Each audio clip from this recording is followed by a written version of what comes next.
कर दिया। एक डेमो करके दिखा दो है ना। अब ये म्यूट कर दीजिए एक बार आवाज को।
चेकिंग चालू कर दो।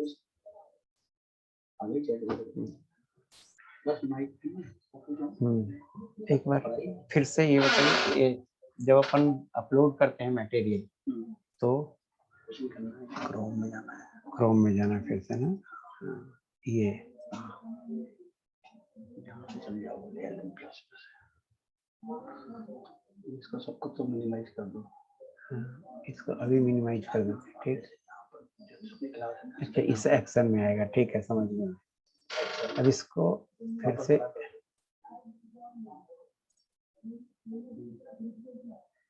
यहीं रहने दें इसको। उसको मिनिमाइज कर दो।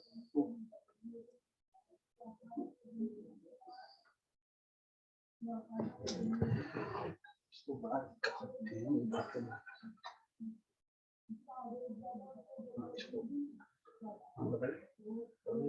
हैं फ्रेम को।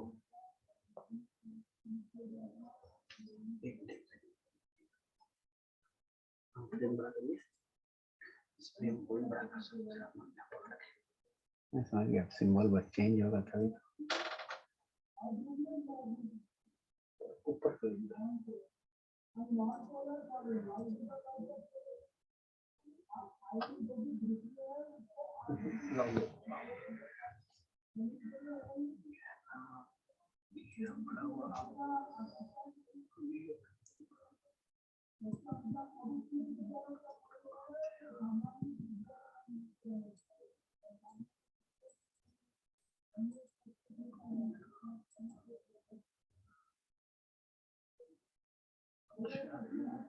रहने दीजिए, कोई बात नहीं, उससे ज्यादा फर्क नहीं पड़ता मुझे। छोड़ दीजिए बात। Good evening students. थोड़ा सेटिंग में टाइम लगता है 5-7 मिनट, आप पेशेंस से रहो। मैंने मना भी किया था कि आप अपनी तरफ से कुछ मत करना, लेकिन आप हमेशा कुछ ना कुछ राइट कर देते हो और उसे फिर डिलीट करने में और इन सबों में टाइम लग जाता है। Anyway, good evening everybody. शुरू करते हैं, पहले पढ़ते ही हैं। बहुत सारे लोगों के रिक्वेस्ट आए थे मेरे पास ग्रुप में ऐड करने के, वो मैंने भेज दिए एडमिन को।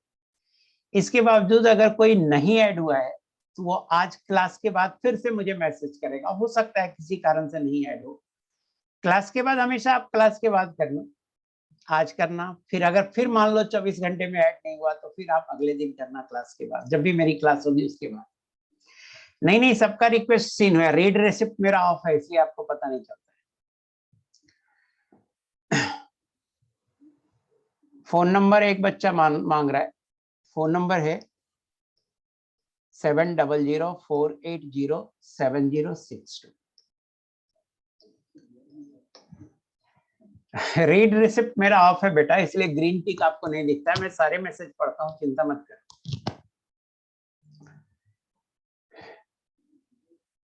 क्लास को स्टार्ट करते हैं बेटा। शुरू करते हैं।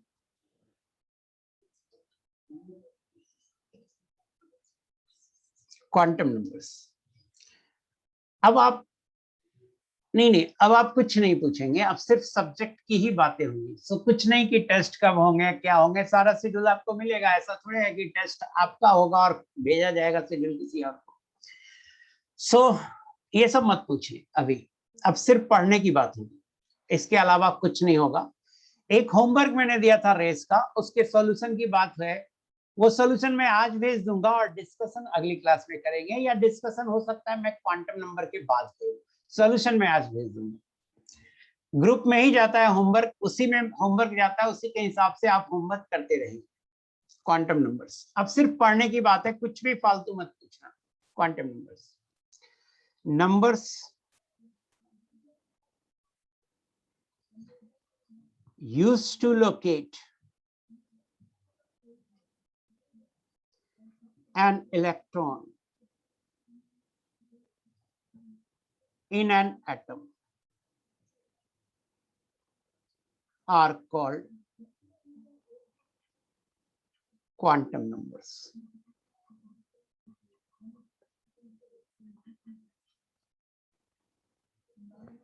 किसी एटम में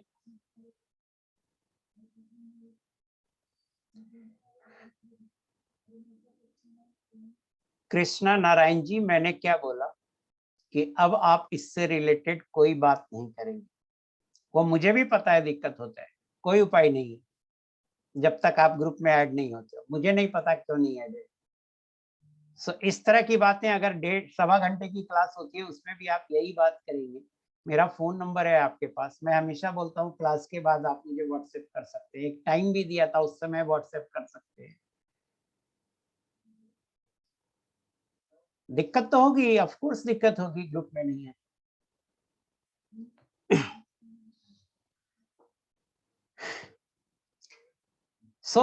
आपको जो भी दिक्कत हो रही है उसके समाधान के लिए आप भेजते हैं मुझे मैसेज, मैं मैनेजमेंट को मैसेज कर देता हूँ, वो आपको ऐड कर देगा। ऐसा नहीं हो सकता, मैं एडमिन नहीं हूँ, मैं ऐड नहीं करता हूँ। मैं एडमिन व्हाट्सएप ग्रुप का हूँ बट मैं ऐड नहीं कर सकता। मुझे कौन पता क्या किसने मुझे व्हाट्सएप किया, वो एडमिशन लिया भी है या नहीं लिया है।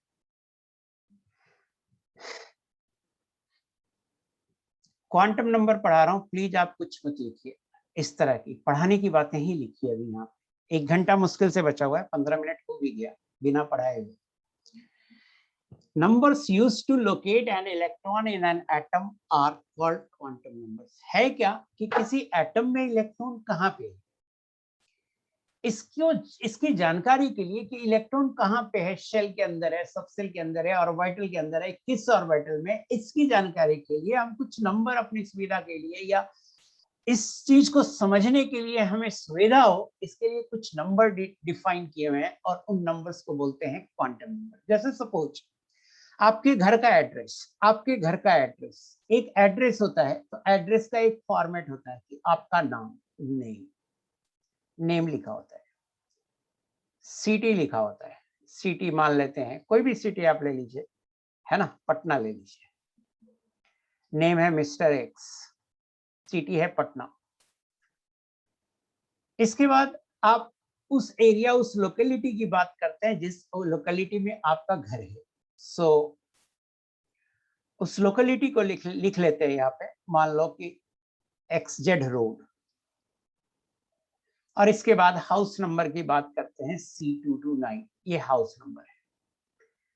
तो ये जो है सिटी है, लोकेलिटी है और हाउस नंबर है, ये कह सकते हैं क्वांटम नंबर की तरह। जैसे इलेक्ट्रॉन का भी कुछ होता होगा, इलेक्ट्रॉन है तो किस सेल में है, किस सब सेल में है, किस ऑर्बिटल में है, ऐसा हम जानते हैं, ऐसा हम निकालते हैं कि कहाँ पे है, इलेक्ट्रॉन का लोकेशन निकालते हैं। जैसे मिस्टर एक्स का लोकेशन हमने यहाँ पे निकाला है कि मिस्टर एक्स है, पटना में है, XZ रोड पे रहते हैं और हाउस नंबर 229 रहते हैं। तो उसी तरह से इलेक्ट्रॉन किसी एटम में कहाँ होता है, इसे रिप्रेजेंट करने के लिए हम कुछ क्वांटम नंबर्स डिफाइन किए हुए हैं और उन कुछ नंबर डिफाइन किए हुए हैं इनफैक्ट, और उन नंबर्स को बोलते हैं क्वांटम। सो साइड डेफिनेशन आपको समझ में आ गया होगा कि numbers used to locate an electron in an atom are called quantum numbers. तो अपन बात करते हैं कि जैसे एक एटम है, एक एटम है, एक एटम में न्यूक्लियस होता है, एक एटम में न्यूक्लियस होता है और न्यूक्लियस में होता है proton plus neutron.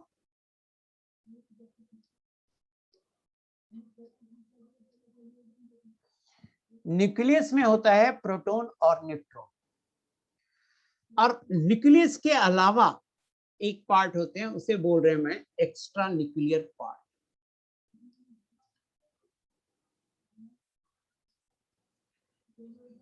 Means atom में न्यूक्लियस बहुत ही छोटा सा जगह होता है। जैसे एक फुटबॉल ग्राउंड ले लीजिए, फुटबॉल ग्राउंड को एक एटम मान ले, या एक क्रिकेट, अभी IPL चल रहा है, क्रिकेट ग्राउंड को अगर हम एटम मान लें तो जो क्रिकेट का बॉल है वो न्यूक्लियस होता है, उस साइज का होता है। हम रिलेटिव साइज कंपेयर करते हैं, तो न्यूक्लियस एटम में काफी छोटा होता है, तो उस न्यूक्लियस को छोड़कर एटम का जो भी पार्ट है उसे हम बोल रहे हैं एक्स्ट्रा न्यूक्लियर पार्ट। अब एक्स्ट्रा न्यूक्लियर पार्ट के अंदर हम डिफाइन करते हैं शेल को, कि सेल, या उसी को बोलते हैं एनर्जी लेवल, और हम बोलते हैं शेल होता है, शेल के अंदर सब सेल होता है। सब सेल को आप बोल सकते हैं सब एनर्जी लेवल, और सब सेल के अंदर ऑर्बिटल होता है, और ऑर्बिटल के अंदर इलेक्ट्रॉन होता है। तो देखिए, मैंने बोला कि मान लेते हैं एटम एक बना हुआ है प्रोटॉन, इलेक्ट्रॉन और न्यूट्रॉन से, तो प्रोटॉन न्यूट्रॉन में हमें कोई डाउट नहीं है, वो न्यूक्लियस के अंदर होता है। न्यूक्लियस छोड़कर बाकी जो सारा पार्ट है उसे हम एक साथ बोल रहे हैं extra nuclear part. Extra nuclear part में सेल होता है, सेल के अंदर सब सेल होता है, सब सेल के अंदर ऑर्बिटल होता है, और ऑर्बिटल के अंदर इलेक्ट्रॉन होता है, ऑर्बिटल के अंदर इलेक्ट्रॉन होता है।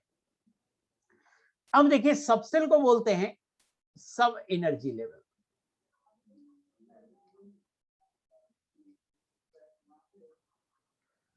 अब मैं ये कहना चाह रहा हूं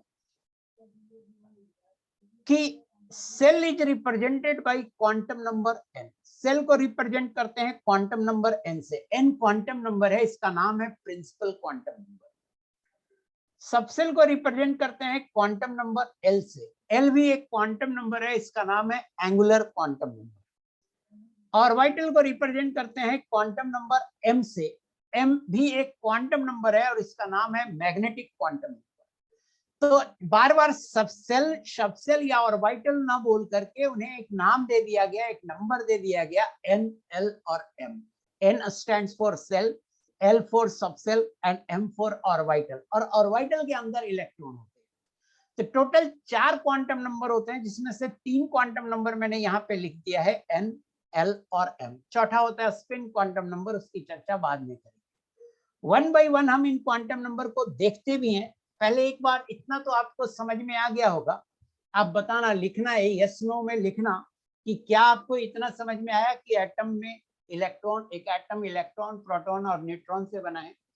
प्रोटॉन और न्यूट्रॉन न्यूक्लियस में होता है, इलेक्ट्रॉन जो होते हैं न्यूक्लियस से बाहर होते हैं, उस पूरे को हमने एक्स्ट्रा न्यूक्लियर पार्ट बोला।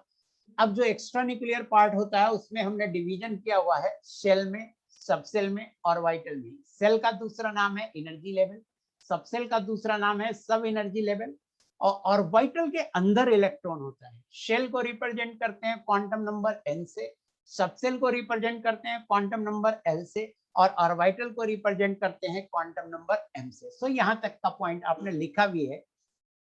नहीं, नेम अभी अलग से पढ़ाऊंगा ना, आपको लिखने की जरूरत ही नहीं है कि repeat. So first quantum number पढ़ते हैं, प्रिंसिपल क्वांटम नंबर फर्स्ट। किसने प्रपोज किया था इस क्वांटम नंबर को? तो proposed by bore.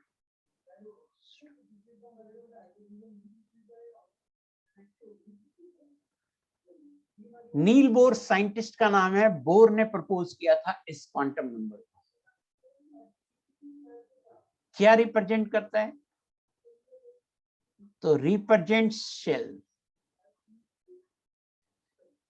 Cell represent करता है। सेल्स के नाम है कौन कौन? तो K cell, L cell, M cell, N cell, O cell and so on. K cell, L cell, M cell, ये नाम है सेल। वैल्यू ऑफ एन ये होता है 1 2 3 4 ऐसे करके इंफिनिटी तक होता है। एन की वैल्यू होती है और इंटीग्रल वैल्यू होती है from starting from 1 1 2 3 4। So value of n होती है 1 2 3 4। अब देखिए, इफ एन बराबर 1, इसका मतलब शेल कौन सा है? सेल बराबर के। एन बराबर 2, इसका मतलब कौन सा सेल है? सेल बराबर L. N is equal to 3, इसका मतलब कौन सा सेल है? तो सेल बराबर M. N is equal to 4, इसका मतलब कौन सा सेल है? तो सेल है एन। बच्चा पूछता है कि सर ऐसे ही अगर जेड तक चले जाएंगी तो उसके बाद सेल का क्या नाम देंगे? तो उसके बाद उतना दूर जाने की जरूरत ही नहीं पड़ती है। हाउएवर एन की वैल्यू इंफिनिटी तक हो सकती है। तो मान लो जेड तक चले गए और उसके बाद एन की वैल्यू है, तो हम उसे कोई नाम नहीं देंगे, बस एन बराबर इतना से। जैसे एन बराबर 38 कोई बोल दे तो उसका नाम वही होगा, एन बराबर 38। तो दो चीज मैंने अभी बताया है कि एन क्या रिप्रेजेंट करता है। एक लाइन ये इंपॉर्टेंट है काफी कि एन सेल रिप्रेजेंट करता है, और दूसरा एन की वैल्यू क्या होती है?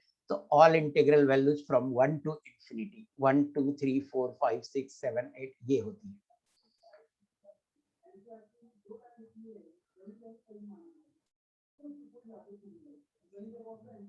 किसी ने प्रीवियस पेज रिक्वेस्ट किया है, देख लो 1 minute.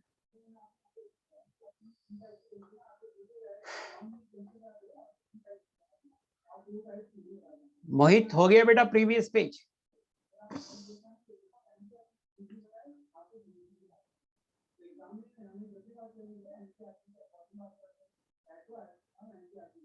Very good. So N की वैल्यू से सेल का नाम हम कर सकते हैं। एन बराबर 1 पे सेल के है, 2 पे सेल एल है, 3 पे सेल एम है, 4 पे सेल एन है।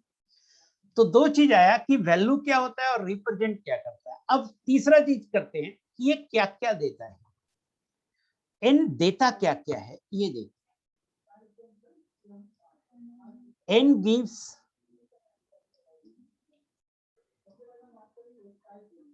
average distance of a cell from the nucleus.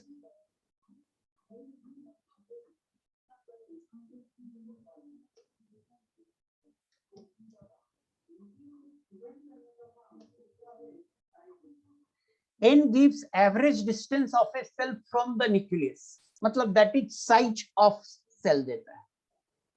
that is size of a cell. n देता है कि कोई सेल, n की वैल्यू बड़ी है इसका मतलब है सेल का साइज बड़ा है, n का वैल्यू छोटा है इसका मतलब है सेल का साइज छोटा है।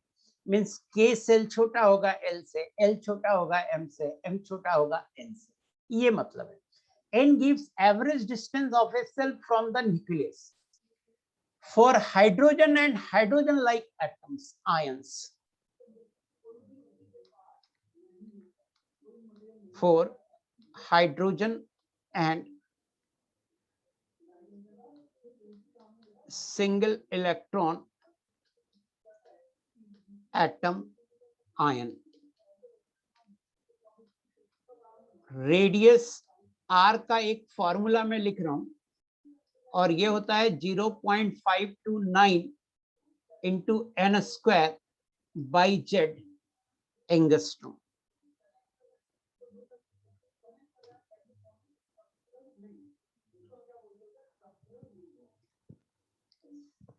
ये एक फॉर्मूला है।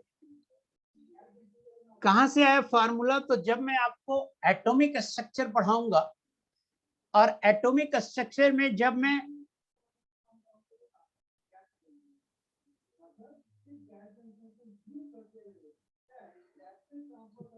जब मैं आपको एटॉमिक स्ट्रक्चर पढ़ाऊंगा तो ये फॉर्मूला डेराइव होगा।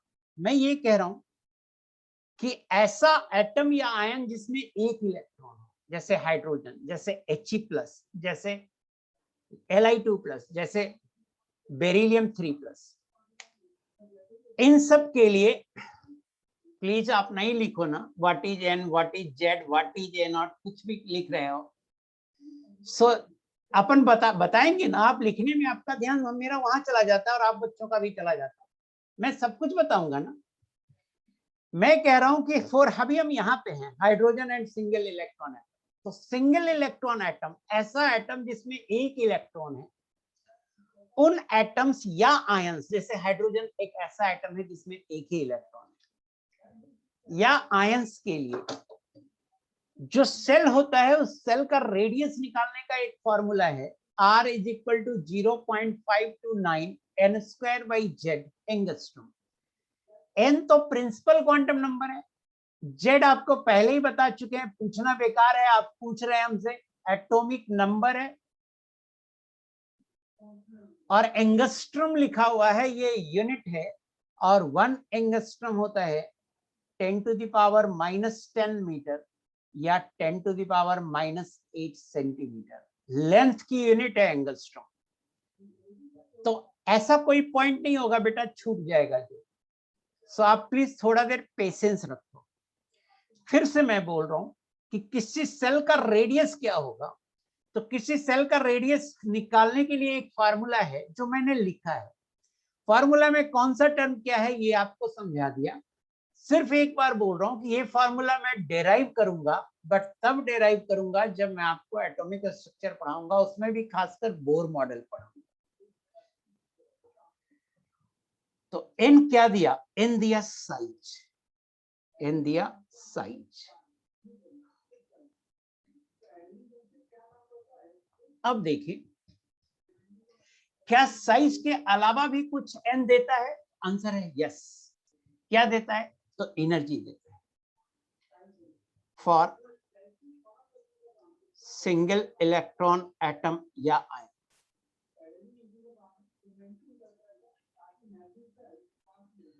हम ऐसे एटम या आयन की बात कर रहे हैं जिसमें एक इलेक्ट्रॉन है। वैसे इलेक्ट्रॉन या आयन के, वैसे एटम या आयन कौन हो? तो हाइड्रोजन है, He+ है, लिथियम 2+ है, बेरिलियम 3+।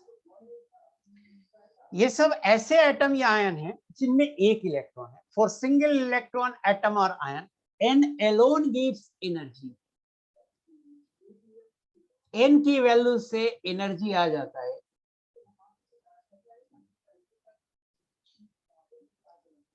Of a shell. और एनर्जी का फॉर्मूला है -13.6 Z² upon n² electron volt.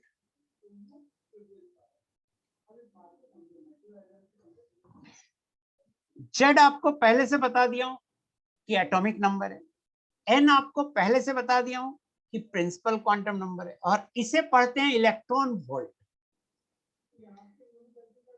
EV unit of energy है,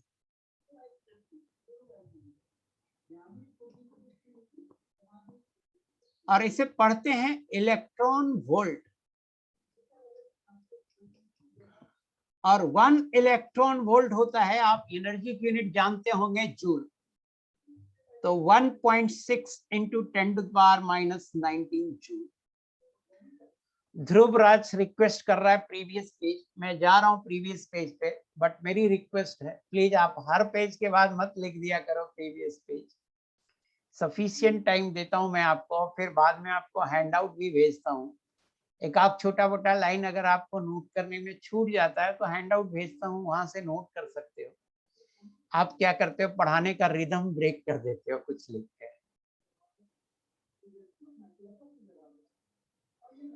सेल एनर्जी लेवल है ना, और सेल की एनर्जी है मीन्स इलेक्ट्रॉन की एनर्जी। अपन कुछ नहीं बोल सकते कि सेल या इलेक्ट्रॉन, सेल में, उसी सेल में अगर इलेक्ट्रॉन है तो सेल की एनर्जी है, मतलब इलेक्ट्रॉन की एनर्जी है। एक बच्चा पूछा ये एनर्जी सेल की है इलेक्ट्रॉन की, तो अगर इलेक्ट्रॉन उसी सेल में है तो आप एनर्जी उस सेल की बोलिए या इलेक्ट्रॉन की बोलिए, बात बराबर है।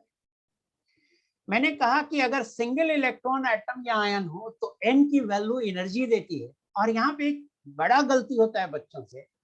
अगर मैं बच्चे आपसे पूछूं कि n बढ़ेगा तो एनर्जी बढ़ेगा या घटेगा, इंक्रीज या decrease, as n increases energy increases और डिक्रीजेज, आप आंसर लिखिए प्लीज। एक बच्चा ने इंक्रीज लिखा, बाकी सब ने डिक्रीज लिखा, आंसर होगा इंक्रीजेज। आंसर क्या होगा, increases. As n increases, energy increases.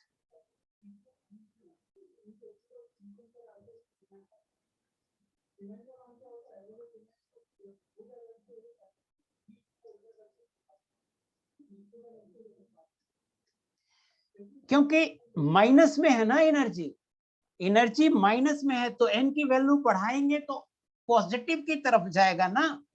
जैसे मान लेते हैं first shell, for first shell of hydrogen atom,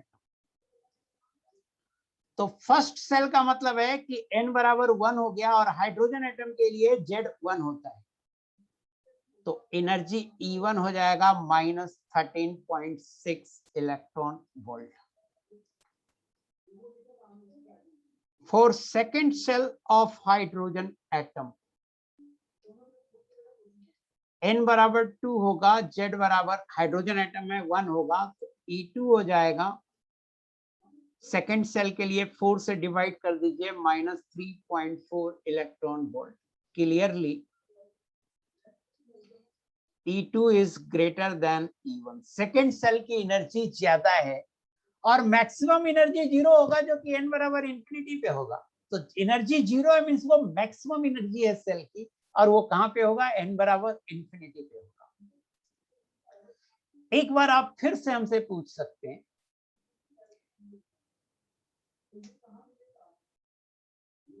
ये एटॉमिक स्ट्रक्चर में फिर से पढ़ाया जाएगा बेटा, क्यों ये सब पूछते हो, हमेशा कुछ पूछ के लिंक तोड़ देते हैं यार।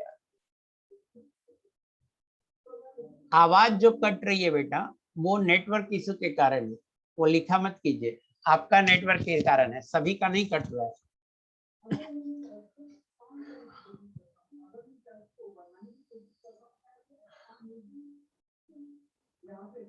मेरी बात ध्यान से सुनो, आप हमारे पढ़ाने को ब्रेक कर दे रहे हो बार बार। एक बच्चे ने सही से डाउट पूछा है कि सिंगल इलेक्ट्रॉन एटम फिर से बता दीजिए। Hydrogen single electron atom, hydrogen एक ही इलेक्ट्रॉन। हीलियम जो है ये 2 इलेक्ट्रॉन होते हैं इसमें, हीलियम 2 4 होता है, तो इलेक्ट्रॉन 2 हुआ। बट अगर मैं एक इलेक्ट्रॉन निकाल दूं He+, तो हीलियम में भी एक इलेक्ट्रॉन होगा। लिथियम 2+ में क्या है, लिथियम में 3 इलेक्ट्रॉन होते हैं, 3 इलेक्ट्रॉन होते हैं, बट 2 निकाल दिया तो Li2+ हो गया। अब इसमें 1 इलेक्ट्रॉन हो गया। तो hydrogen, helium plus, lithium 2+, beryllium 3+, ये सब ऐसे स्पेसीज हैं जिसमें एक ही इलेक्ट्रॉन है। इलेक्ट्रॉन निकालना मैंने आपको बता दिया। तो सिंगल इलेक्ट्रॉन एटम मैंने बता दिया। एक और बच्चा पूछ रहा है कि एनर्जी नेगेटिव है सर, इसका क्या मतलब है? What does the negative sign indicate sir?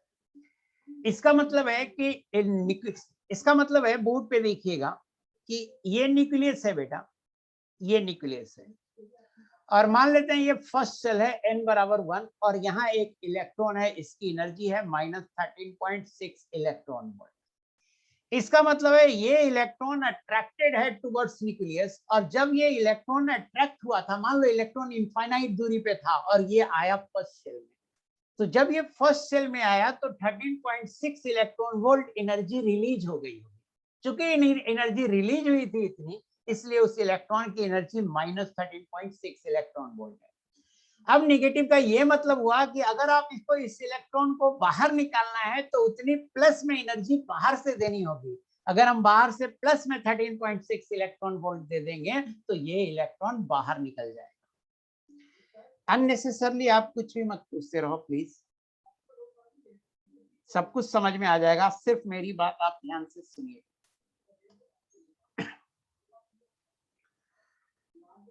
हम यहाँ पे बता रहे थे कि एनर्जी का ये फॉर्मूला है, कहाँ से आया? तो एटॉमिक स्ट्रक्चर में बोर मॉडल पढ़ाएंगे तो डेराइव करेंगे कि ये फॉर्मूला है एनर्जी का, -13.6 Z²/n² इलेक्ट्रॉन वोल्ट।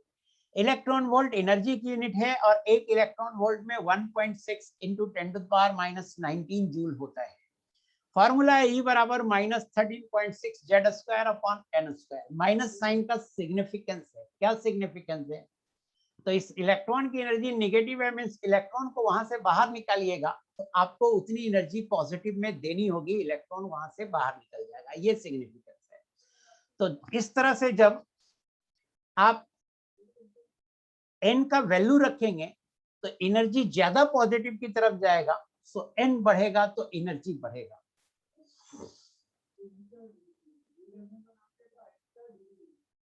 नहीं नहीं नहीं, इलेक्ट्रॉन एफिनिटी और इस सब की बात नहीं करो।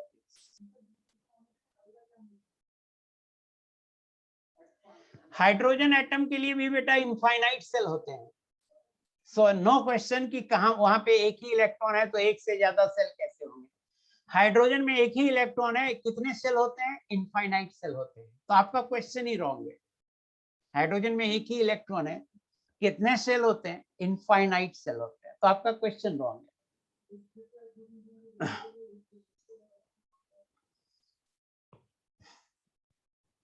आप लोग मेरी बात नहीं मान रहे हो, मैं चैट विंडो को बंद कर दूंगा। एक लिख रहा है मेरा सर्वर प्रॉब्लम हो गया था सर, पूरा पीरियोडिक टेबल लर्न होना चाहिए क्या? हाँ जी, पूरा लर्न होना चाहिए। अननेसेसरली कुछ ना कुछ पूछ रहे हैं, मैं जो पढ़ा रहा हूँ उस पर ध्यान नहीं दे रहे।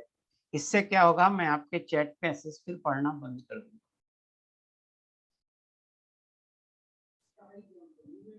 हाँ, D4+ सिंगल इलेक्ट्रॉन हो सकता है क्योंकि 5 इलेक्ट्रॉन होता है बोरॉन में, तो 4 निकाल देंगे तो एक ही इलेक्ट्रॉन बचेगा। इतना लॉजिक आपको समझ में क्यों नहीं आ रहा इतनी देर से?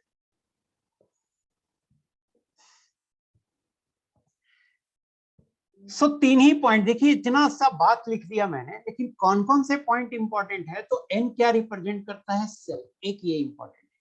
क्या होता है वैल्यू ऑफ n? तो 1 2 3 4 5 इंटीग्रल वैल्यू होता है। n देता क्या क्या है? तो तीसरा पॉइंट इंपॉर्टेंट है, n size of the shell देता है। और क्या देता है? तो n देता है एनर्जी, n देता है एनर्जी। ये पॉइंट इंपॉर्टेंट है कि n एनर्जी देता है।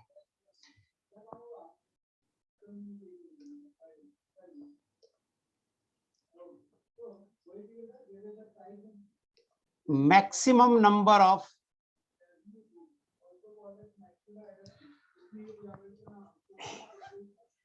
कृष्णा नारायण जी, आप पूछ रहे हैं 4 इलेक्ट्रॉन निकल सकता है, तो आप ऐसा कीजिए ना, 4 इलेक्ट्रॉन निकालने के लिए जितनी एनर्जी चाहिए वो आप कैलकुलेट कर लीजिए फॉर्मूला से।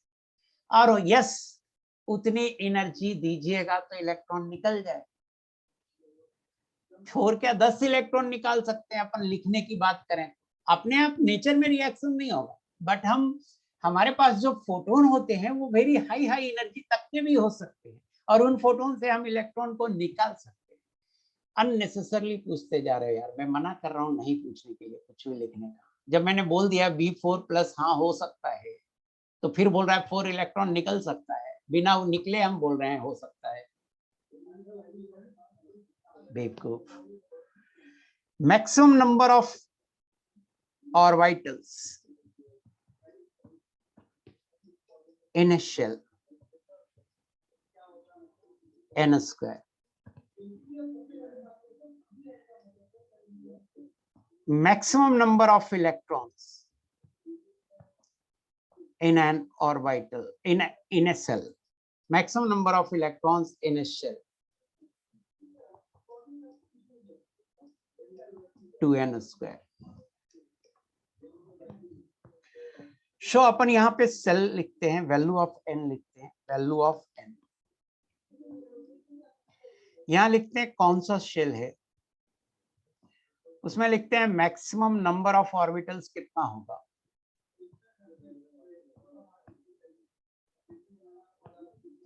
और फिर लिखते हैं मैक्सिमम नंबर ऑफ सेल कितने होंगे। पहले मैक्सिमम नंबर ऑफ शेल लिख देते हैं।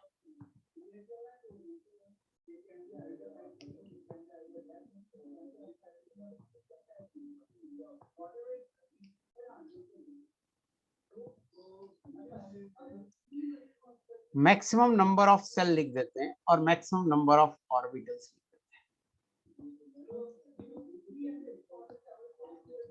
मैक्सिमम नंबर ऑफ सेल होता है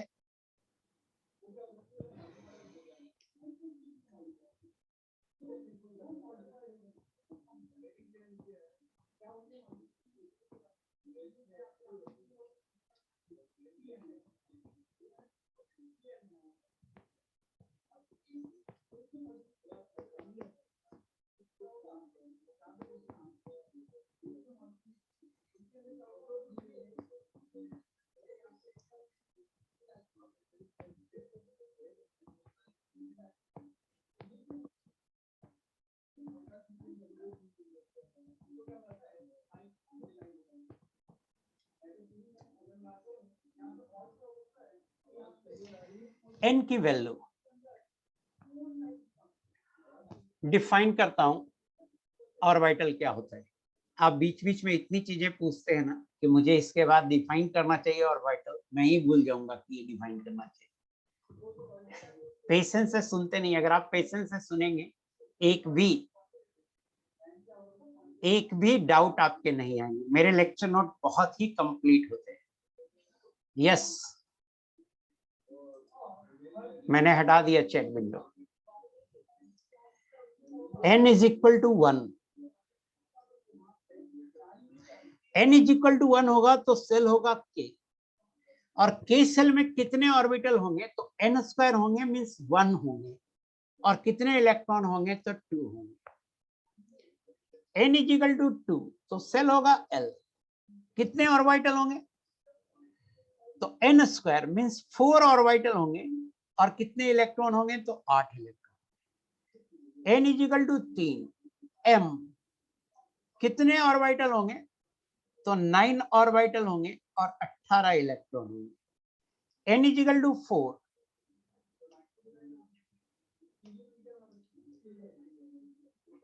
n कितने ऑर्बिटल होंगे तो 16 ऑर्बिटल होंगे, और कितने इलेक्ट्रॉन होंगे तो 36 इलेक्ट्रॉन होंगे। ये अपन आगे भी कर सकते हैं, बट कम से कम 4 तक तो दिमाग में होना चाहिए। 36 नहीं, 32 इलेक्ट्रॉन होंगे दिमाग में तो होना चाहिए कि हाँ 4 तक तो ऐसे ही सेट कर ले। बाकी फार्मूला पता है कि n स्क्वायर ऑर्बिटल होंगे और 2n स्क्वायर इलेक्ट्रॉन होंगे। अब ऑर्बिटल आ रहा है, शेल तो ठीक है, आपको सेल समझाया कि न्यूक्लियस के चारों तरफ शेल होते हैं। सेल समझ में भी आता है कि जैसे हॉलो स्फीयर को बोलते हैं सेल। ऑर्बिटल का क्या डिफिनेशन होगा, तो पहले तो मैं एक बात बता दूं, ये मत सोचना कि सेल, सबसेल या ऑर्बिटल किसी चीज का बना होता है, नहीं, जस्ट एनर्जी लेवल है। वहां पे कोई इलेक्ट्रॉन होगा तो इतनी एनर्जी होगी, जस्ट एनर्जी लेवल है, ब्लैंक स्पेस है ये स्पेस में। शेल, सबसेल, ऑर्बिटल सब ब्लैंक स्पेस है। हम एटम की संरचना, एटम की स्ट्रक्चर की बात कर रहे हैं बेटा। तो एटम तो किसी चीज से और बना नहीं होगा इलेक्ट्रॉन, प्रोटॉन, न्यूट्रॉन के अलावा। तो शेल, सबसेल किसी चीज से बना नहीं है, बस एनर्जी लेवल है, एनर्जी लेवल है, मींस वहां पे इलेक्ट्रॉन होगा तो सर्टेन एनर्जी होगी। ऑर्बिटल, ऑर्बिटल भी रीजन है इन स्पेस में, region in space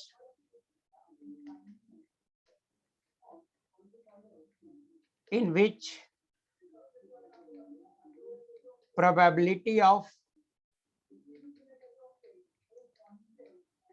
finding the electron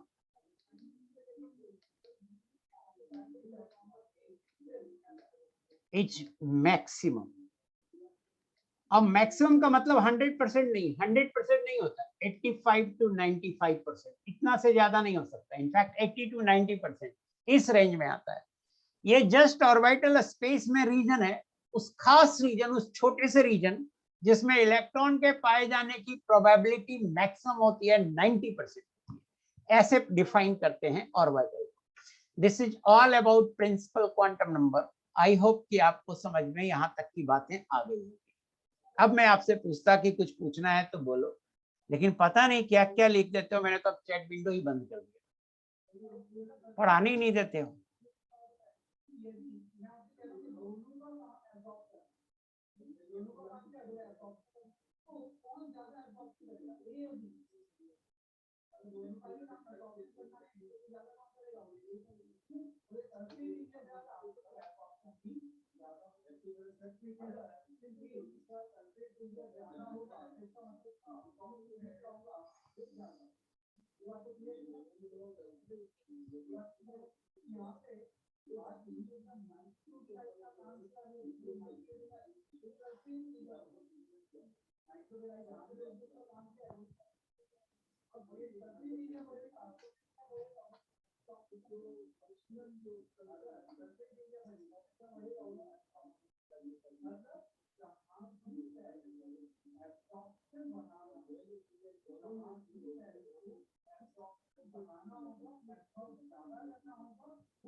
orbital मैंने बोला region in space in which probability of finding the electron is maximum.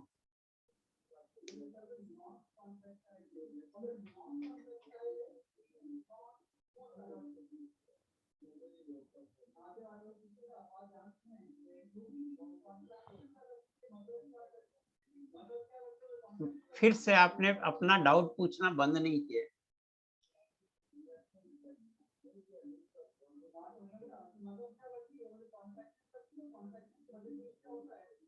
एक बच्चा बोल रहा है 2 का 1 स्क्वायर 4। अरे 2 into 1 स्क्वायर 4 आएगा यार। हाउ टू, हद हो यार, हद हो।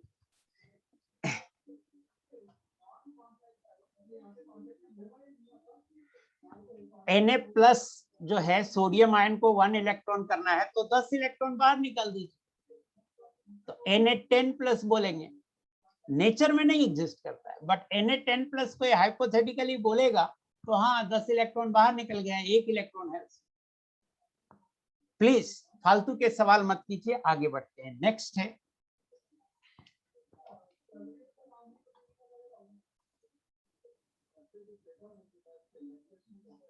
चैट विंडो को मैं इतना छोटा कर दूंगा कि मुझे कुछ दिखे ही ना।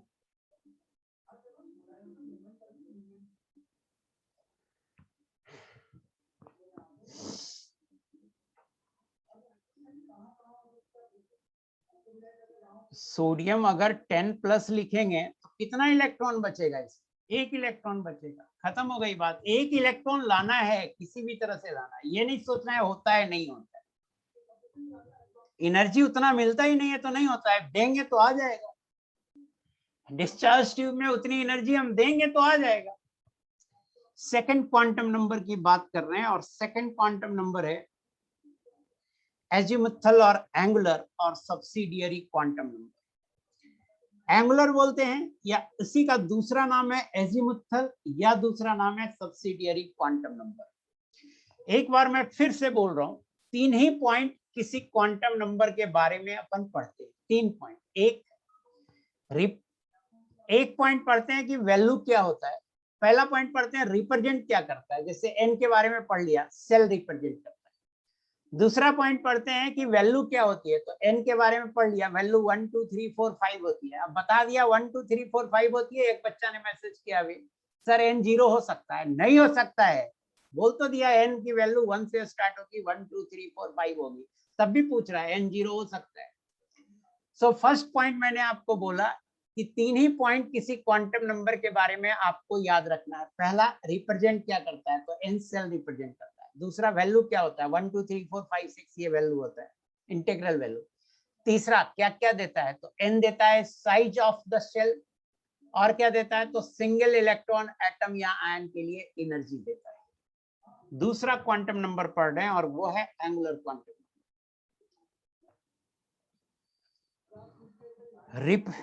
proposed by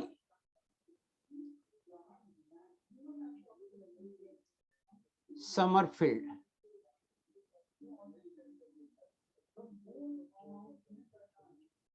साइंटिस्ट का नाम है समरफील्ड।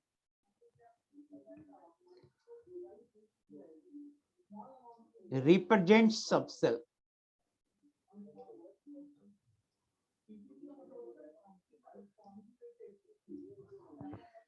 सेल के अंदर और छोटे छोटे सबसेल होते हैं सेल के अंदर, तो उसको रिप्रेजेंट करता है एंगुलर क्वांटम नंबर। सबसेल्स के नाम हैं, सबसेल्स आर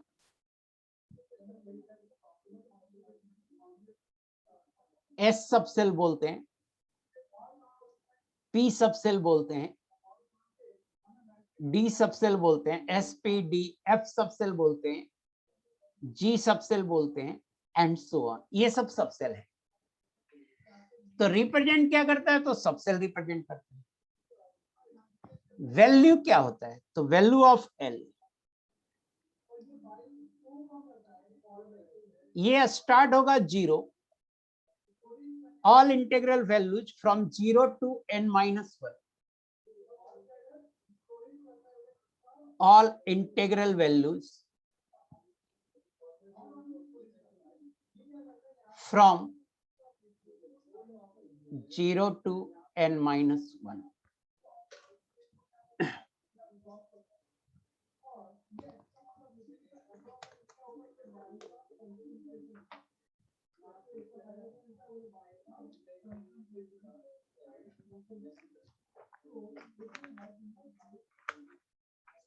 इंटीग्रल मतलब इंटीजर, पूर्णांक। वैल्यू ऑफ एल होता है all integral values from 0 to n-1, means L की वैल्यू n पे डिपेंड करती है। आप नहीं भी लिखते तो आपको समझ में आ जाता है। हर्ष भाई जबरदस्ती लिख रहे हैं, हार्दिक तुम भी जबरदस्ती लिख रहे हैं, थोड़ा पेशेंस रखा करो। एल की वैल्यू n पे डिपेंड करती है। इफ n बराबर 1, तो एल का वैल्यू स्टार्ट होगा 0 से, और सिर्फ 0 ही होगा क्योंकि n-1 तक ही होता है। इफ n बराबर 2, तो एल का वैल्यू फिर से 0 से स्टार्ट करना है, 0 and 1। If n is equal to 3, तो एल का वैल्यू होगा 0 1 and 2। If n is equal to 4, L का वैल्यू होगा 0 1 2 3। For each value of n there are n values of n। n के एक वैल्यू के लिए जितना n की वैल्यू होगी उतना ही l होगा। जैसे n बराबर 1 आया तो l की एक ही वैल्यू होगी और वो 0 है।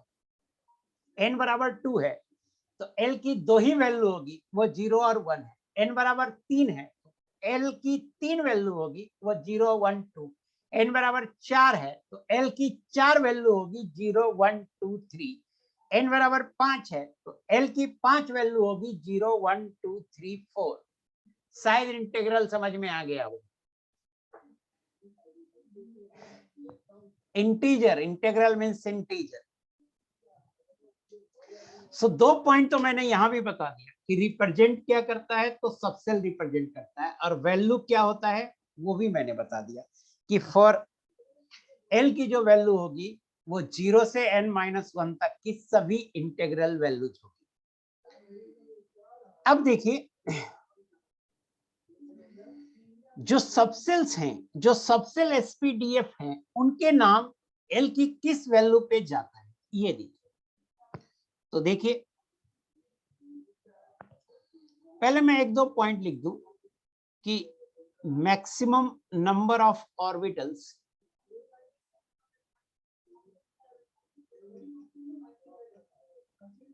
इन ए subshell,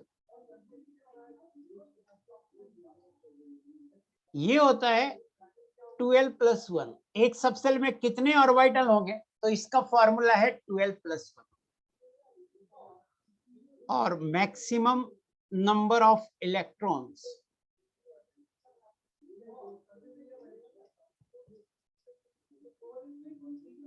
in A subshell, maximum number of electrons in A subshell, ये 2 × 12+1 हो गया। अब देखिए वैल्यू ऑफ एल, एल की वैल्यू, तो सबसेल क्या होगा ये देखिए, इस टेबल को समझिएगा कि सबसेल क्या होगा। एल की क्या वैल्यू है, सबसेल क्या होगा, उसका नेम क्या है, फर्स्ट कहां से डेराइव हुआ है, number of, maximum number of orbitals क्या होंगे,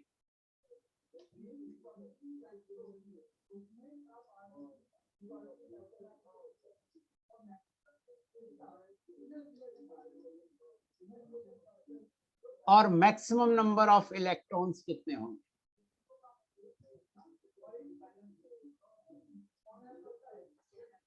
तो एल का वैल्यू 0 है मान लेते हैं, तो अपन बोलेंगे सबसेल एस है।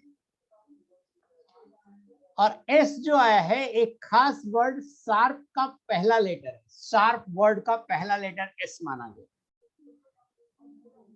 मैक्सिमम नंबर ऑफ ऑर्बिटल्स होता है 12+1। ये क्या होता है, ये होता है 12+1। तो एल का वैल्यू 0 है, तो ये कितना ऑर्बिटल होगा 1।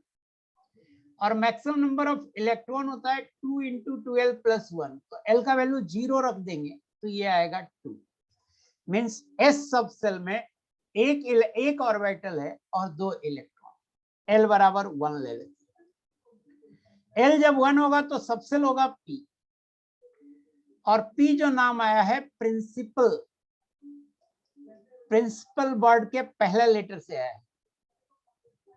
एल का वैल्यू 1 रख दीजिए तो ऑर्बिटल निकल जाएगा, तो 2+1 3, 3 ऑर्बिटल होंगे, और इसे 2 से मल्टीप्लाई कर दिए तो 6 इलेक्ट्रॉन होंगे।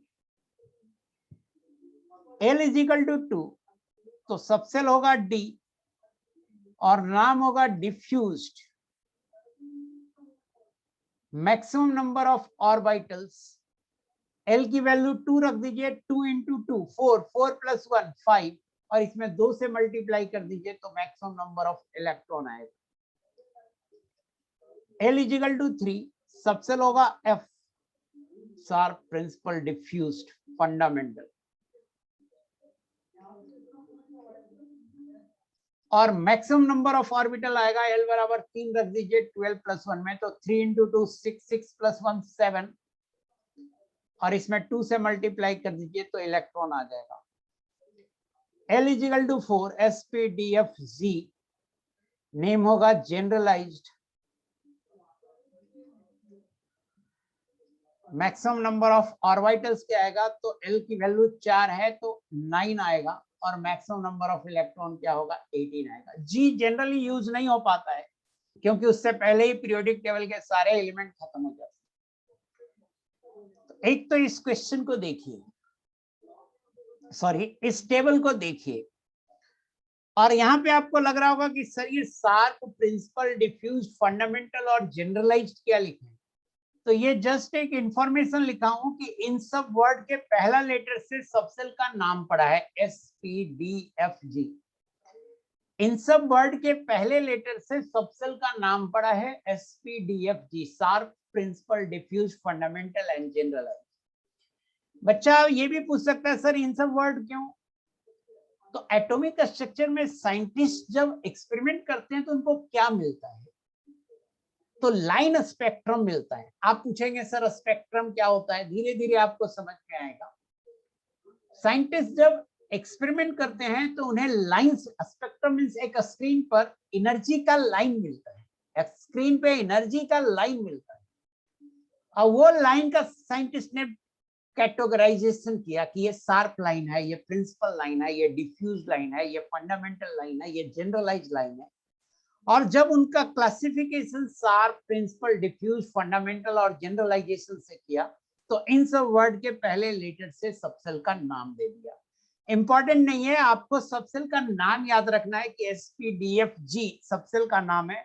और कोई भी आपसे पूछे डी सबसेल के लिए L की वैल्यू क्या हो तो आप तुरंत बताएंगे कि D के लिए L की वैल्यू होगी 2, S के लिए L की वैल्यू 0, P के लिए L की वैल्यू 1, D के लिए L की वैल्यू 2, F के लिए L की वैल्यू 3 और G के लिए L की वैल्यू 4।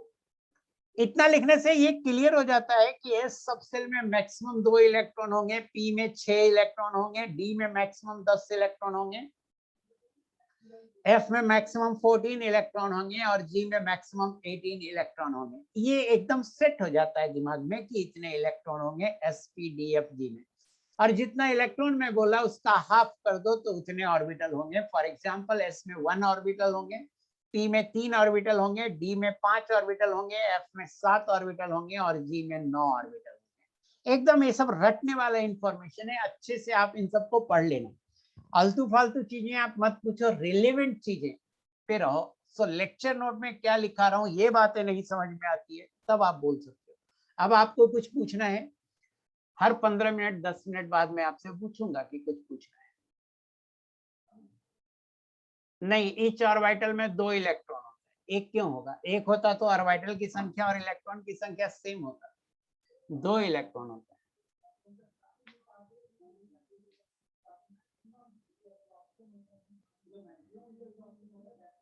जी आगे आ जाएगा, जी का एग्जांपल बताओ प्लीज। जी एक सबसेल है, सबसेल नाम है भाई। एग्जांपल क्या है? ये कोई फ्रूट थोड़े है जो आपको निकाल के दिखा दूं मैं। जैसे एस का एग्जांपल, जैसे एस का क्या एग्जांपल आप बोलेंगे? जी का पूछ रहे हैं, एस का क्या बोलेंगे? शायद आप बोलेंगे 1s, शायद 2p का क्या बोलेंगे? तो 2p। तो जैसे 1s 2p बोल सकते हैं वैसे हो सकता है जी किस में आएगा? जी आएगा l बराबर 4 होगा, तो n की वैल्यू 4 से ज्यादा होना चाहिए, 5g होगा। 5g से छोटा नहीं हो सकता है, 5g हो सकता है, उससे छोटा नहीं हो। अब ये 5G जो है, 5G किसी एलिमेंट में नहीं आता, वो मैं पहले ही बता चुका हूं आपको। ये 5G किसी एलिमेंट में नहीं आता, बट G तक की बात अपन करते हैं।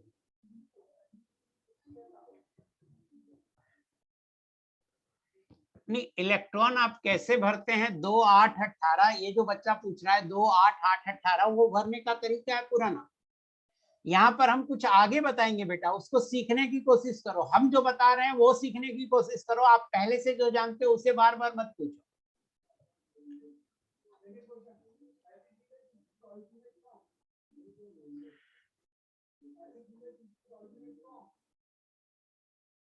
पहले ये जानो ना, बार बार क्यों पूछ रहे हो प्रिंसिपल क्वांटम के बाद अजीमुथल क्यों डिस्कवर किया गया? ये नहीं पूछिए प्लीज। हम जो बता रहे हैं वो पहले समझिए, अपने आप आगे जब थोड़ा आगे बढ़ेंगे, पढ़ाई थोड़ा आगे आ जाएगा तो पता हो जाएगा कि अजीमुथल क्यों डिस्कवर हुआ, है ना।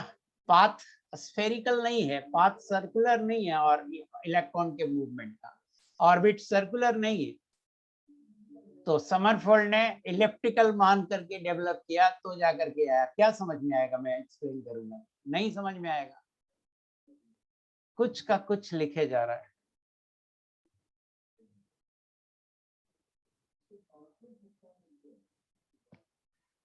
%100 देखिए, एक पूछ रहा है क्यों आपने 100% नहीं लिखा। पहले तो आप लिखो ना, आपको पता कैसे चलेगा। आगे मैथमेटिकल माना हुआ, 0 से लेके इंफिनिटी तक हर जगह इलेक्ट्रॉन होगा, ये माना हुआ। और ग्राफ मान लो 1s का है तो ऐसा है, तो यहाँ पर मैक्सिमम होता है इलेक्ट्रॉन के पाए जाने की, तो ये वाला। तो यहाँ पर प्रोबेबिलिटी तो सब जगह कुछ ना कुछ आएगा, ऐसा ग्राफ होता है, हर जगह कुछ ना कुछ इलेक्ट्रॉन की प्रोबेबिलिटी है।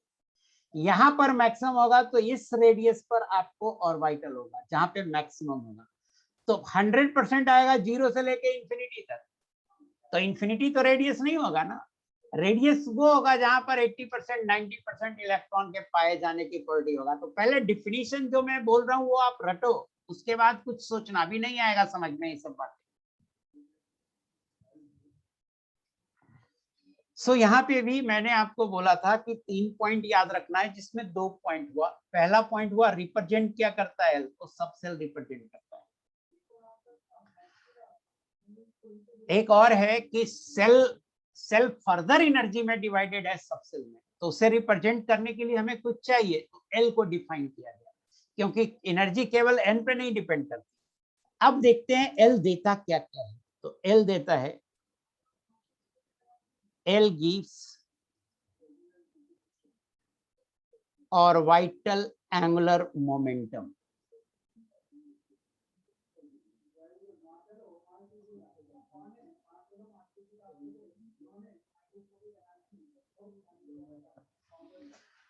ऑर्बिटल एंगुलर मोमेंटम देता है, और अगर हम इसे एल से डिनोट करें ऑर्बिटल एंगुलर मोमेंटम को, तो एल बराबर होगा root under L into L plus 1 into H upon 2 pi orbital angular momentum. आप कह सकते हैं सर ऑर्बिटल एंगुलर मोमेंटम क्या होता है, एमवीआर को बोलते हैं, mass into velocity into radius. Mass into velocity into radius, इसको बोलते हैं ऑर्बिटल एंगुलर मोमेंटम। तो एमवीआर को बोलते हैं ऑर्बिटल एंगुलर मोमेंटम, जैसे M into V mass into velocity momentum है ना बेटा, MVR mass into velocity into radius, ये एंगुलर मोमेंटम है। सो ऑर्बिटल का जो एंगुलर मोमेंटम होगा उससे हम निकालते हैं, उसे अगर हम एल से डिनोट करें तो एल का फॉर्मूला होता है root under L into L plus 1 into H upon 2 pi. So for s orbital, for s subcell, L 0 होता है, तो कैपिटल L कितना हो जाएगा, ये होता है root under L into L plus 1 into H upon 2 pi. तो L चूंकि 0 होता है तो ये हो जाएगा 0। फॉर P सबसेल L का वैल्यू 1 होता है, तो ऑर्बिटल एंगुलर मोमेंटम कितना होगा, L बराबर होगा root under 1 into 1 plus 1 into H upon 2 pi. ये आएगा रूट 2 हो जाएगा ऊपर, तो ये नीचे आएगा h अपॉन, या ऐसे ही लिखो, ऐसे ही लिखो, ये होगा root 2 into H upon 2 pi.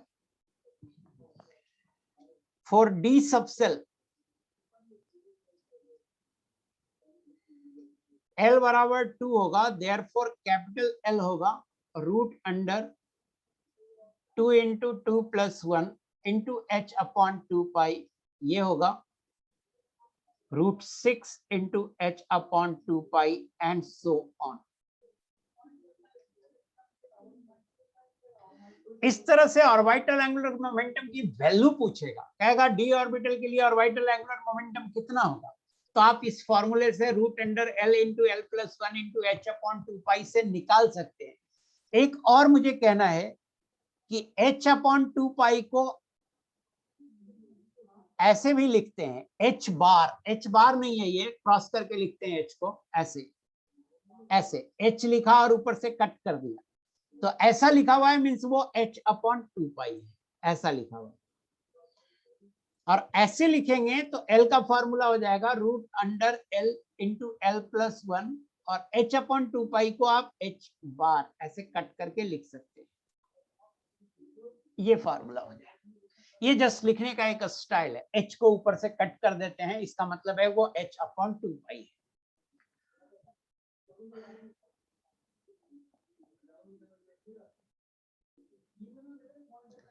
सो देखिए, अपन ने ऑर्बिटल एंगुलर मोमेंटम बताया कि L देता है orbital angular momentum. L also gives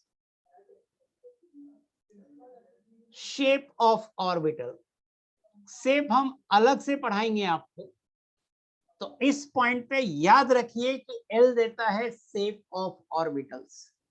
याद रखिए कि L हमें कैसे मिलेगा, शेप ऑफ ऑर्बिटल से. अच्छा, H पूछ रहे हैं, H क्या है? H है प्लैंक्स कांस्टेंट.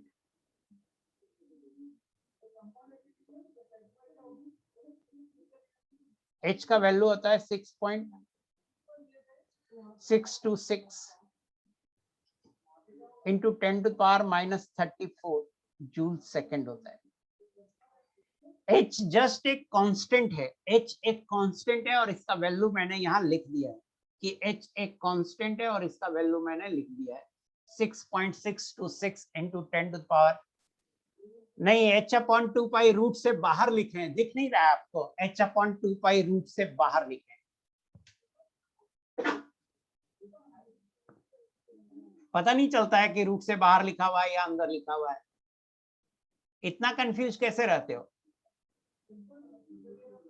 H को बोलते हैं प्लैंक्स कांस्टेंट और ये वैल्यू होता है 6.626 into 10⁻⁻34 joule second.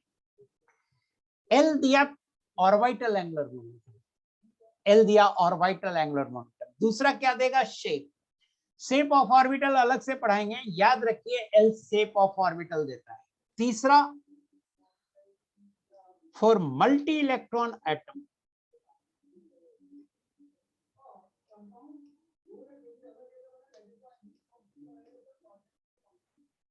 ion,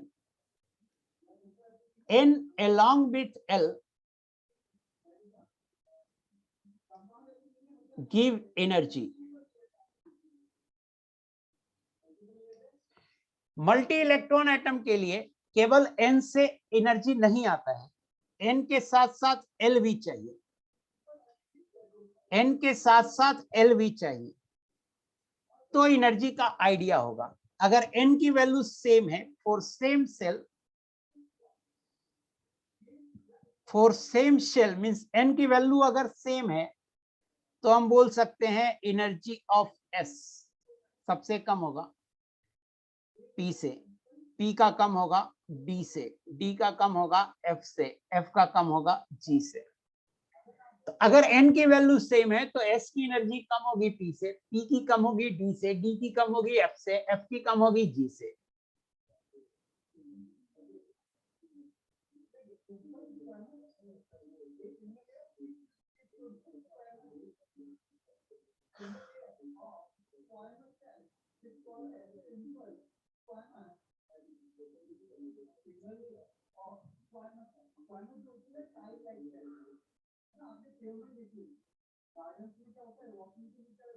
multi electron का मतलब है बेटा एक से ज्यादा इलेक्ट्रॉन है. मल्टी इलेक्ट्रॉन का मतलब है कि एक से ज्यादा इलेक्ट्रॉन है ना.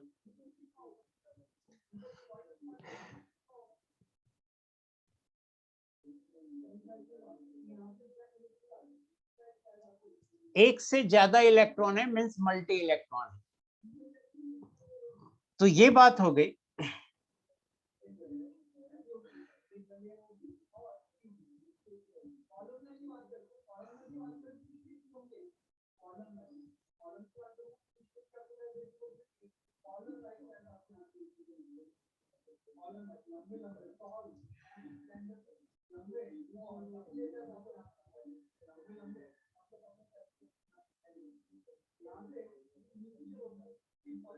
नहीं, फॉर्मूला नहीं है कोई मल्टी इलेक्ट्रॉन, बस हम कंपेयर कर सकते हैं, फॉर्मूला नहीं है, कोई सिंगल फॉर्मूला नहीं है.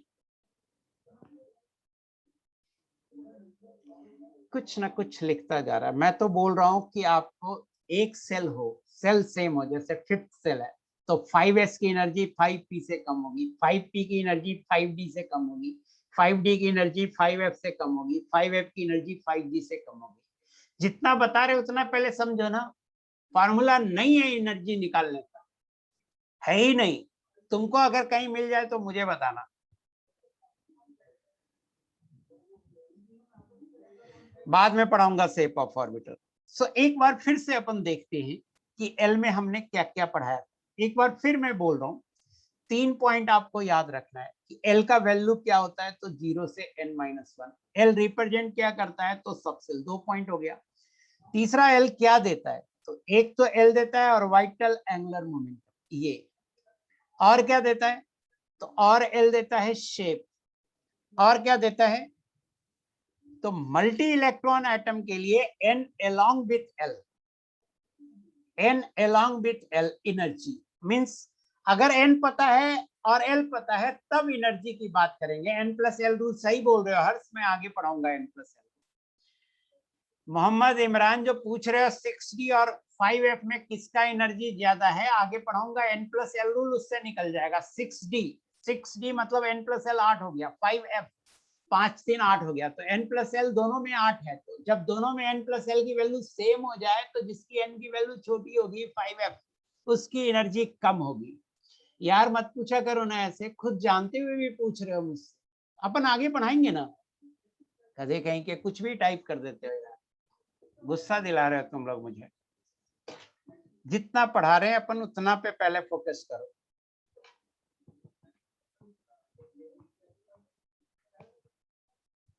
थर्ड क्वांटम नंबर देखते हैं, magnetic quantum.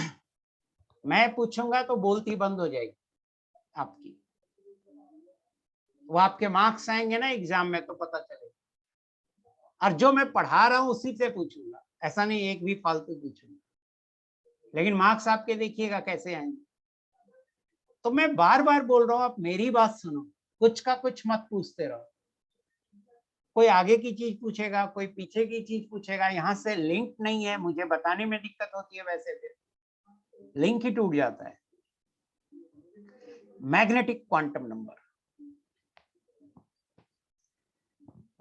Magnetic quantum number क्या किसने प्रपोज किया था, तो प्रपोज्ड बाय लिंडे।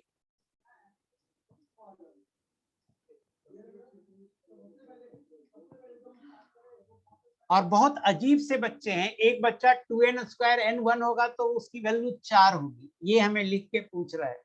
ऐसे बच्चे क्या मार्क्स आएगा उसको? 2n² में n की वैल्यू अगर 1 होगी तो वो बता रहा है 4 होगा, सर 2 कैसे हो गया, ये लिख के पूछ रहा है। So proposed by Linde, Linde scientist का नाम, 2n का होल स्क्वायर मैंने नहीं लिखा था भाई। Magnetic quantum number proposed by Linde, Linde scientist का नाम है।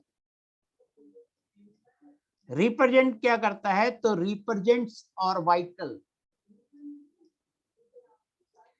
और मैंने बोला कि ऑर्बिटल का डिफिनीशन मैं पहले लिखा चुका हूं कि वैसा रीजन जहां पे इलेक्ट्रॉन के पाए जाने की प्रोबेबिलिटी मैक्सिमम हो, वह एरिया, वह रीजन, वह स्पेस जहां पर इलेक्ट्रॉन के पाए जाने की प्रोबेबिलिटी मैक्सिमम हो। मैक्सिमम मतलब ये किस रेंज में आता होगा, तो ये 80 to 90% के रेंज में आता है। 100% क्यों नहीं हुआ? 100% कर देंगे तो रेडियस इनफाइनाइट आ जाएगा।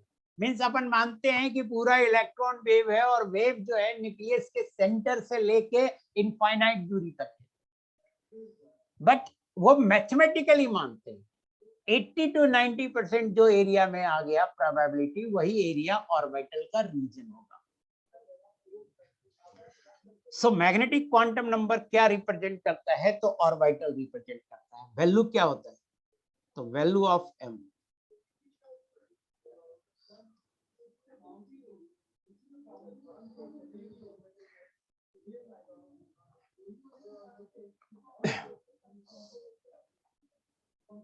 शेल सबसेल के बारे में मैं आपको पहले ही बोल दिया कि एटम में एक्स्ट्रा न्यूक्लियर पार्ट होते हैं, एक्स्ट्रा न्यूक्लियर पार्ट के अंदर शेल होते हैं, सेल के अंदर सबसेल होते हैं। सेल का दूसरा नाम एनर्जी लेवल है, एनर्जी का दूसरा नाम सब एनर्जी लेवल है। यही डिफिनेशन है बेटा, अलग से कुछ नहीं लिखा। शेल के अंदर सब एनर्जी लेवल होते हैं, उन्हें हम सबसेल बोलते हैं। सेल का डिफिनेशन एनर्जी लेवल है, सबसेल का डिफिनेशन सब एनर्जी लेवल है। पहले ही बता चुका हूं मैं आपको, अब डिफिनीशन वैसे जैसे लिखना चाहते हो वैसे बताने की बात कर, रिक्वायर्ड नहीं था इसलिए मैंने नहीं लिखा। वैल्यूज ऑफ एम, एम की वैल्यू क्या होगी? तो ये होगी all integral values from all integral values from minus L to plus L including 0.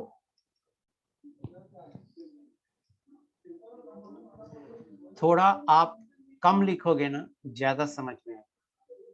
मुझे समझ में आ रहा है आप इतने लिखे हो, मैं बीच में इतना डेविएट हुआ हूं कि समझ में आने में दिक्कत हो सकती है। सो प्लीज ध्यान रखो, कंट्रोल रखो अपने आप पे। वैल्यूज ऑफ m क्या होगा? तो all integral values from minus L to plus L including 0। Means अगर L बराबर 0 है, if L is equal to 0,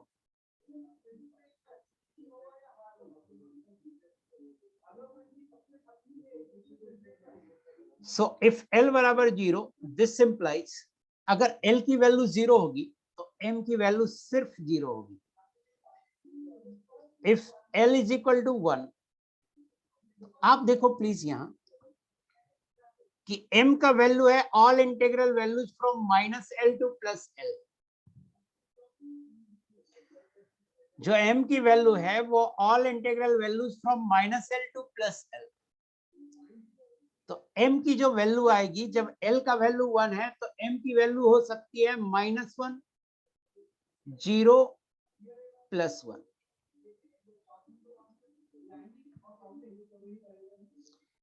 If l is equal to 2, this implies m की वैल्यू होगी -2, -1, 0, +1, +2।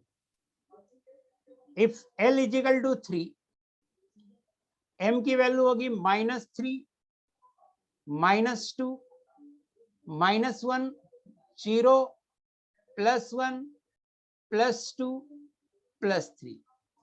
For each value of L, there are 2L plus 1 values of M. For each value of L,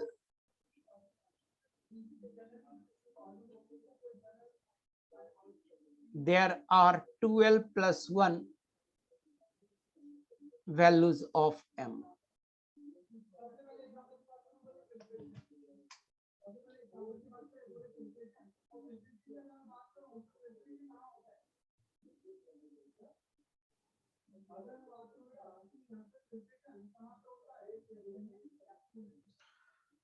time हो गया है तो magnetic quantum number मैं पूरा नहीं पढ़ाया हूं अभी सिर्फ बताया हूं कि दो चीज बताया हूं। एक बताया हूं कि ऑर्बिटल रिप्रेजेंट करता है, एक पॉइंट। दूसरा पॉइंट बताया हूं कि इसका वैल्यू होता है -L to +L including 0। Means L की अलग अलग वैल्यू के लिए M की क्या वैल्यू होगी वो लिखा हूं। मींस L की जितनी वैल्यू होगी M की 2L plus 1 वैल्यूज होगी। तो ये मैंने बताया कि क्या रिप्रेजेंट करता है और इसकी वैल्यू क्या होती है, ये दो पॉइंट बताया। एक पॉइंट और कि ये देता क्या है। तो M gives orientation of an orbital. Orientation समझ में अभी आने में आपको दिक्कत हो सकती है कि ओरिएंटेशन ऑफ एन ऑर्बिटल क्या होगा। जैसे p ऑर्बिटल है तो p ऑर्बिटल है मींस l की वैल्यू 1 है, p के लिए l की वैल्यू 1 आएगी।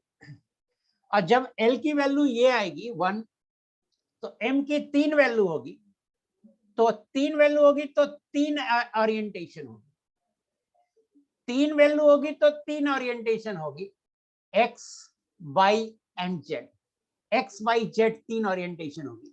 तो ये समझ में आने में दिक्कत हो सकती है कि m gives orientation of an orbital। तो अभी आप क्या करो, ओरिएंटेशन का मतलब समझो डायरेक्शन, x एक्सिस में या y एक्सिस में या z एक्सिस में, ये समझो कि ये बताता है कि किस तरफ डायरेक्टेड होंगे, ऑर्बिटल डायरेक्टेड किधर होंगे, डायरेक्शन क्या होगा ऑर्बिटल का, ये समझो ओरिएंटेशन का मतलब। इस पे एक टेबल बनाएंगे जो हम नेक्स्ट क्लास में बताएंगे। मैग्नेटिक क्वांटम नंबर में भी हर क्वांटम नंबर में 3 ही पॉइंट पढ़ना है बेटा, क्या रिप्रेजेंट करता है।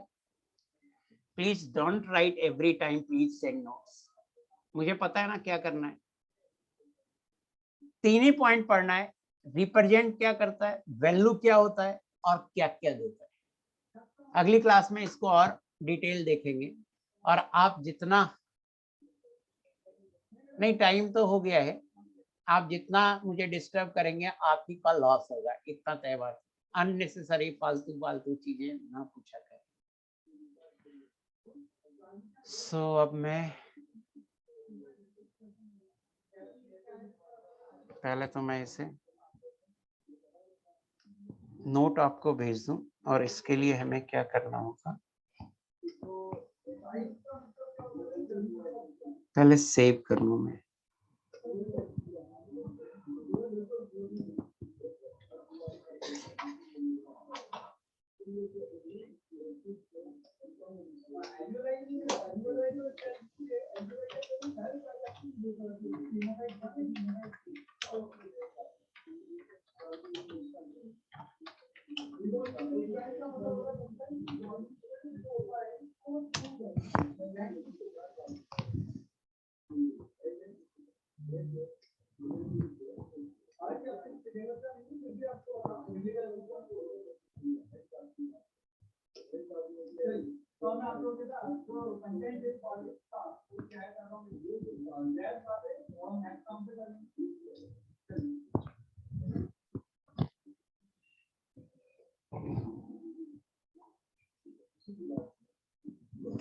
ऐप में सीट गया होगा शायद, रेसेस साइड अपलोड नहीं होते हैं, तो वो जो अपलोड होना होगा ना अपने आप हो जाएगा, ये सब मुझे बोलने की जरूरत होती ही नहीं। ओरिएंटेशन मतलब डायरेक्शन, ऑर्बिटल किस डायरेक्शन में होगा, एक्स वाई जेड, ये बाकी धीरे धीरे आपको समझ में आ जाएगा।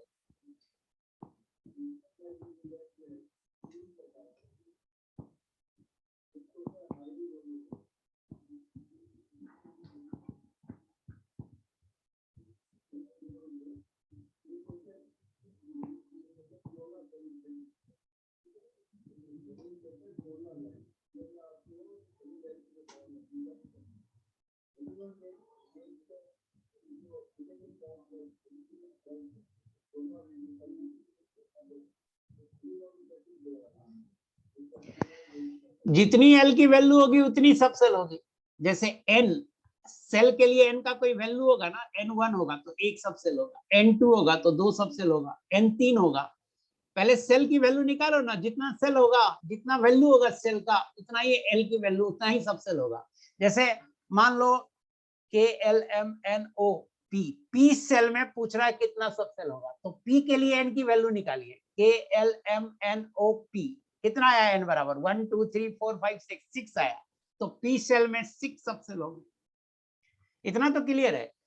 N बराबर 6 आया तो L का वैल्यू होगा 0 1 2 3 4 5, टोटल 6 वैल्यू आया तो 6 सब सेल होंगे। इतना तो क्लियर है।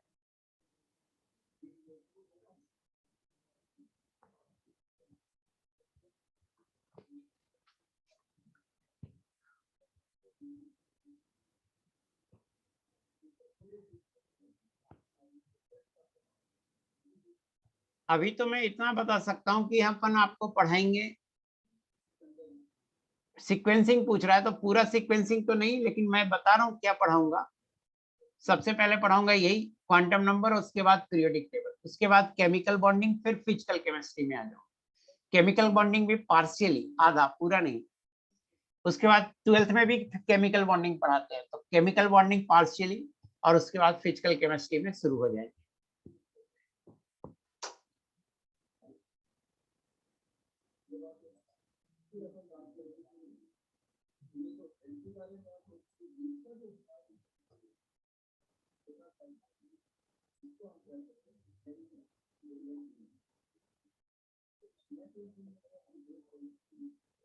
कौन टीच करता है, मुझे क्या पता कौन टीच करता है।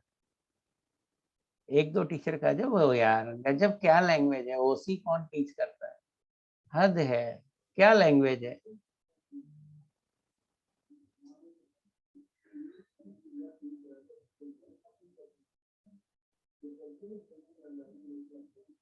हार्दिक हम ऐड नहीं करते हैं बेटा, आप मुझे मैसेज करते हो ना, हम फॉरवर्ड कर देते हैं, वो वही ऐड करता है, वही करेगा, हम उसके अलावा और कुछ नहीं कर सकते। आपको मैंने डीपीपी 1 भेजा था, रेस 1 सॉरी, रेस 1 भेजा था, वही होमवर्क है, इसके अलावा कुछ होमवर्क नहीं है। अगली और बाकी होमवर्क मैं ग्रुप में ही भेजता हूँ, तो आप वहीं से देखना, यहाँ पे नहीं बोलूंगा होमवर्क।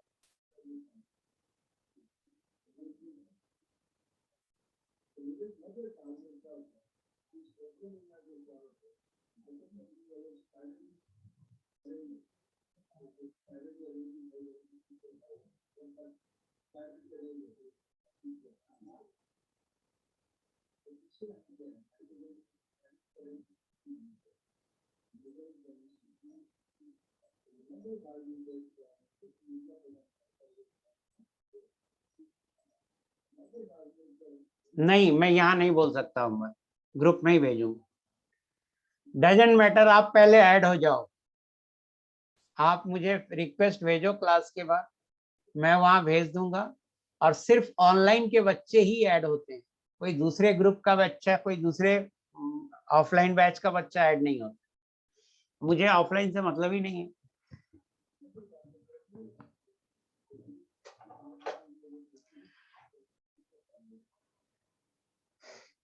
मैं समझ रहा हूँ मुझे तुम्हारी बात, तो बताया तो होमवर्क मैंने आपको, रेस जीरो नंबर से है, वही रेस है बस, और कुछ नहीं।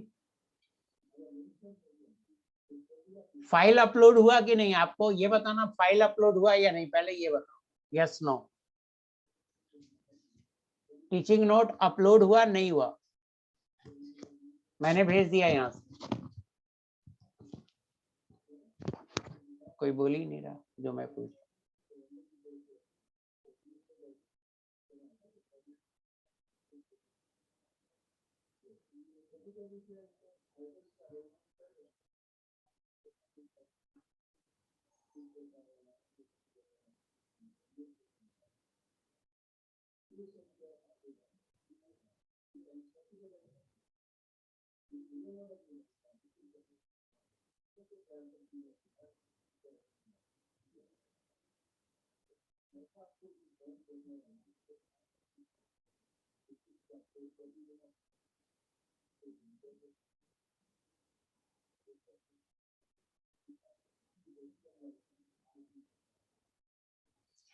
कोई बोल रहा है होमवर्क के अंदर आपने जो सीट दी थी वो क्वांटम नंबर की सीट है बेटा, आउट ऑफ सिलेबस कहाँ है। अब आपको कुछ पूछना है तो पूछ सकते हैं, क्लास खत्म हो गया, कुछ पूछना है, मैं 2-3 मिनट टाइम दे रहा हूँ, अब पूछना है, बात करना है तो आप कर सकते हैं।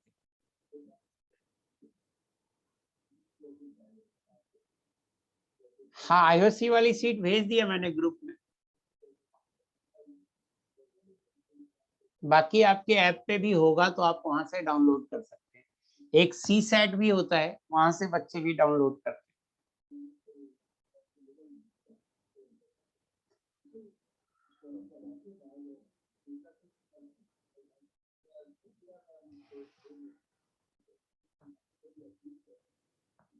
अरे नहीं, क्या आउट ऑफ सिलेबस थी यार, मैं भेजा हूँ, मुझे नहीं पता है क्या आउट ऑफ सिलेबस थी, बताना।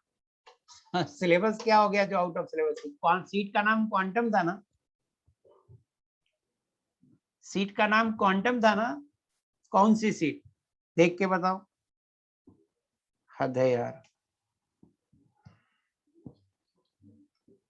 क्वांटम की सीट को आउट ऑफ सिलेबस बोल रहे हो यार।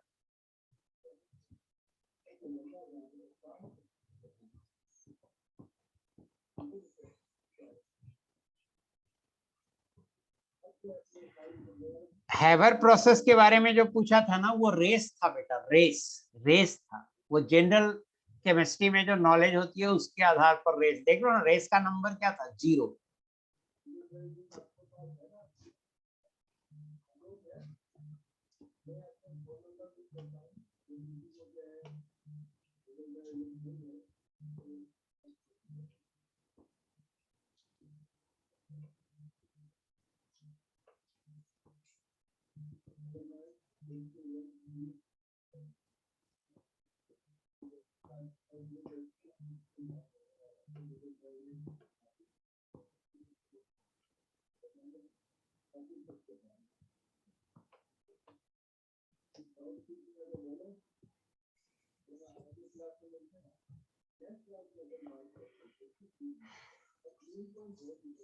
वो आउट रेस 0 था, वो जनरल केमिस्ट्री में नॉलेज के आधार पे था। आज मैं सोल्यूशन भेजूंगा ऐसे उसका।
किसी और को अब कुछ नहीं पूछना है, क्लास के बीच में ही आलतू फालतू बातें करते जाना।